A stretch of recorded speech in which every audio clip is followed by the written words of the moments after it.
तो चलिए आज एक कहानी सुनते हैं, खेल के मैदान की देखभाल की। पर ये सिर्फ एक मैदान की कहानी नहीं है, ये कहानी है हम सबकी, हमारी अपनी जिम्मेदारियों की। अच्छा, कहानी शुरू करने से पहले ना एक सवाल है। जरा सोचिए, ये जो हमारे पार्क हैं, हमारी गलियां, मतलब वो सारी जगह जो हम सब इस्तेमाल करते हैं, उनकी देखभाल की जिम्मेदारी असल में है किसकी? यही सवाल इस पूरी कहानी का दिल है। तो हमारी कहानी की शुरुआत होती है एक स्कूल के प्लेग्राउंड से। एक ऐसा प्लेग्राउंड जो बच्चों की हंसी ठिठोली से गूंज रहा है। जरा सोचकर देखिए वो सीन। रिसेस की घंटी बजी और बस मैदान में जैसे जान आ गई। हर तरफ बच्चों की हंसी, दौड़ भाग, खेलने का शोर। कुछ देर के लिए तो वो मैदान खुशियों का मेला बन जाता है ना?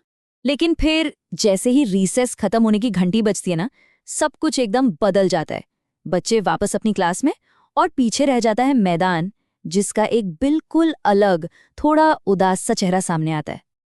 और ये देखिए कैसे बस कुछ ही मिनटों में सब कुछ बदल गया। जहां अभी अभी इतना शोर और हंसी मजाक था, वहां अब एकदम सन्नाटा है। और जहां बच्चे खेल रहे थे, वहां अब बस कचरा बिखरा पड़ा है। और ये कोई थोड़ा बहुत कचरा नहीं था। मतलब चिप्स के रैपर, प्लास्टिक के कप, कागज के टुकड़े, फलों के छिलके, सब कुछ इधर-उधर फैला हुआ था। ऐसा लग रहा था जैसे किसी ने उस खूबसूरत मैदान पर दाग लगा दिए हों। और पता है सबसे अजीब बात क्या थी? ज्यादातर बच्चे इसके पास से गुजर गए, किसी ने ध्यान तक नहीं दिया। सब अपनी बातों में, अपने खेल में मस्त थे। तो यहाँ समझ आता है कि प्रॉब्लम सिर्फ कचरे की नहीं थी, प्रॉब्लम थी नजरअंदाज करने की। लेकिन उसी भीड़ में से एक लड़की, रिया, रुक जाती है और उसका वो एक छोटा सा फैसला पूरी कहानी को एक नया मोड़ देने वाला था। रिया उस मैदान को देखती है और मन ही मन सोचती है, अरे यही तो हम रोज खेलते हैं, ये इतना गंदा क्यों दिख रहा है? सवाल बहुत सिंपल था, है ना? लेकिन इसी एक सवाल ने उसे एक्शन लेने पर मजबूर कर दिया। और बस यहीं से बदलाव की शुरुआत हुई।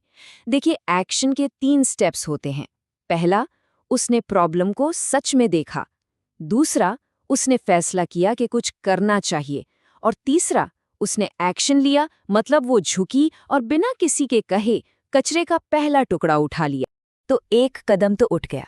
अब देखते हैं कि कैसे एक इंसान का ये छोटा सा एक्शन एक बड़ी लहर में बदल जाता है। और ये हुआ बहुत तेजी से।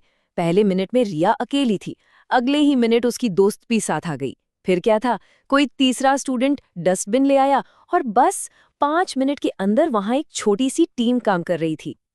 और सबसे अच्छी बात ये थी कि ये सब अपने आप हुआ। किसी ने किसी को कुछ करने को नहीं कहा। ये एक असली टीम वर्क था, जिसने मैदान में एक बिल्कुल नई पॉजिटिव एनर्जी भर दी। तो देखा, ये कहानी सिर्फ एक मैदान की सफाई की नहीं है, ये हमें एक बहुत गहरा सबक सिखाती है, एक कम्युनिटी होने का और हमारी अपनी जिम्मेदारियों का।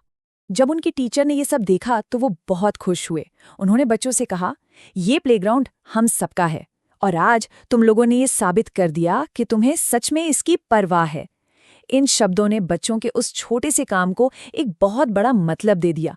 इसी फीलिंग को, इसी भावना को स्ट्यूअर्डशिप या देखभाल की जिम्मेदारी कहते हैं। इसका सीधा सा मतलब है उन चीजों का ध्यान रखना जो हम सब के इस्तेमाल की हैं, भले ही वो हमारी अपनी न हो। ये एक पर्सनल जिम्मेदारी है। तो इस पूरी कहानी का सबसे बड़ा सबक क्या है? यही कि हमारी जो कॉमन जगह है ना, वो सिर्फ नियमों से साफ नहीं रहती, वो तब साफ रहती हैं जब हम उनकी परवाह करते हैं। ये जो परवाह वाली फीलिंग है ना, ये किसी भी रूल बुक से ज्यादा पावरफुल है।